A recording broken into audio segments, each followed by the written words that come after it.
मी सक्रिय राजकारणातून कायमचा बाजूला होतोय। आता राजकारणात मन रमत नाहीये।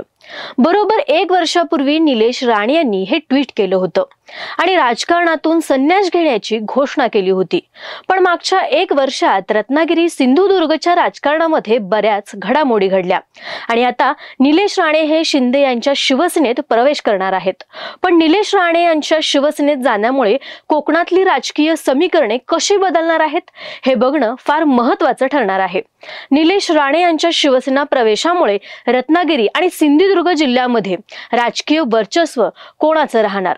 राणे कुटुंबातल्या व्यक्तीला महाराष्ट्रात मंत्रिपद मिळणार का? आणि सर्वात महत्त्वाचं म्हणजे निलेश राणे यांनी भाजप सोडून शिवसेना का निवडली? या सगळ्या गोष्टींची उत्तरं जाणून घ्यायचा प्रयत्न करू या व्हिडिओच्या माध्यमातून। नमस्कार, मी प्रीती टीओडी मराठीमध्ये आपलं स्वागत। आता कोकणातलं राजकारण समजून घ्यायचं असेल तर रत्नागिरी आणि सिंधुदुर्ग या लोकसभा मतदारसंघाची रचना ही सर्वात आधी समजून घ्यायला हवी। रत्नागिरी सिंधुदुर्ग लोकसभा मतदारसंघामध्ये एकूण 6 विधानसभा मतदारसंघ येतात। यामध्ये चिपळूण, रत्नागिरी, राजापूर येथील मतदारसंघ रत्नागिरी जिल्ह्यातले, तर कणकवली, कुडाळ आणि सावंतवाडी हे 3 मतदारसंघ आहेत सिंधुदुर्ग जिल्ह्यातले। आताच्या घडीला 6 मतदारसंघापैकी राजापूर आणि कुडाळ मतदारसंघातून उद्धव ठाकरे गटाचे आमदार आहेत राजन साळवी आणि वैभव नाईक, तर रत्नागिरी आणि सावंतवाडी या मतदारसंघातून आमदार आहेत ते एकनाथ शिंदे यांच्या शिवसेनेचे उदय सामंत आणि दीपक केसरकर, तर चिपळूण मतदारसंघात अजित पवार गटाचे शेखर निकम आमदार आहेत आणि कणकवली मतदारसंघातून नितेश राणे हे आमदार आहेत। या दोन्ही जिल्ह्यात भाजपाचा एकच आमदार असताना लोकसभेचे खासदार मात्र नारायण राणे आहेत, तेही भाजपचेच। आता जेव्हा निलेश राणे हे शिवसेनेत प्रवेश करणार आहेत त्यानंतर मतदारसंघातील राजकारण हे बदलून जाणार आहे आणि राणे कुटुंबाचं वर्चस्व या मतदारसंघामध्ये वाढणार आहे। यात दुसरा महत्त्वाचा मुद्दा म्हणजे निलेश राणे यांनी 2009 ला याच मतदारसंघातून काँग्रेसच्या तिकिटावरती निवडणूक लढवली होती आणि जिंकली सुद्धा होती। निलेश राणे हे 2009 ते 2014 संसदेत खासदार होते। 2014 ला त्यांचा पराभव झाला आणि 2019 ला निलेश राणे हे भाजपात गेले।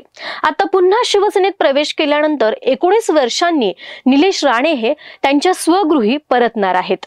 2024 ला जी लोकसभेची निवडणूक झाली त्यामध्ये नारायण राणे यांचा 47,000 मतांनी विजयी झाला होता।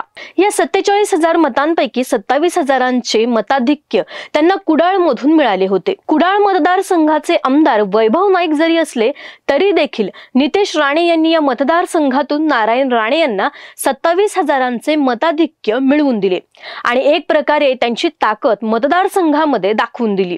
पण निलेश राणे यांच्या शिवसेना प्रवेशामागे फक्त निवडणूक लढवायची आणि आमदार व्हायचे असं एकच गणित नाही, तर सामंत विरुद्ध राणे हा सुप्त संघर्ष रत्नागिरी सिंधुदुर्ग जिल्ह्यामध्ये गेल्या 10 वर्षांमध्ये उभा राहिलेला आहे।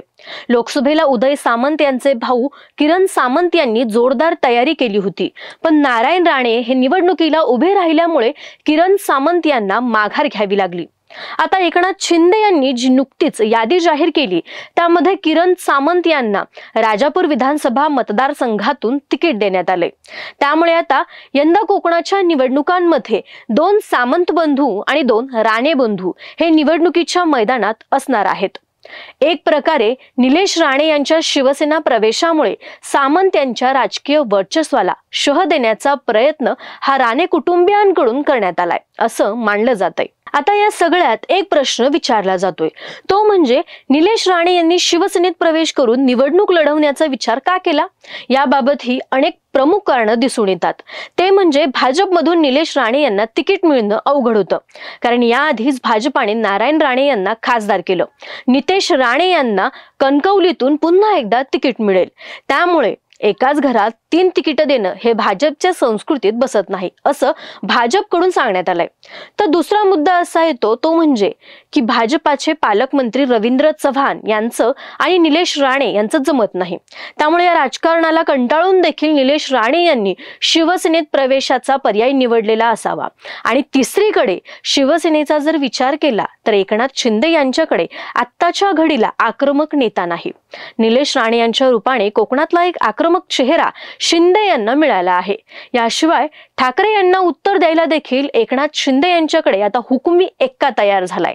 निलेश राणेंना पक्षात घेण्यामध्ये एकनाथ शिंदे यांचा फायदाच आहे। त्यामुळे या विधानसभा निवडणुकांनंतर राजकारणाचे खरे रंग सिंधुदुर्ग आणि रत्नागिरी जिल्ह्यामध्ये दिसायला लागतील। दोन्ही सामंत बंधू आणि दोन्ही राणे बंधू जर निवडून आले तर सत्ता संघर्षाचा हा सुप्त खेळ असाच चालू राहणार।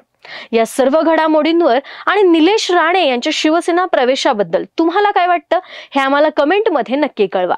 व्हिडिओ आवडल्यास लाईक शेअर करा आणि हो, TOD मराठीच्या YouTube चॅनलला सबस्क्राईब करायला विसरू नका।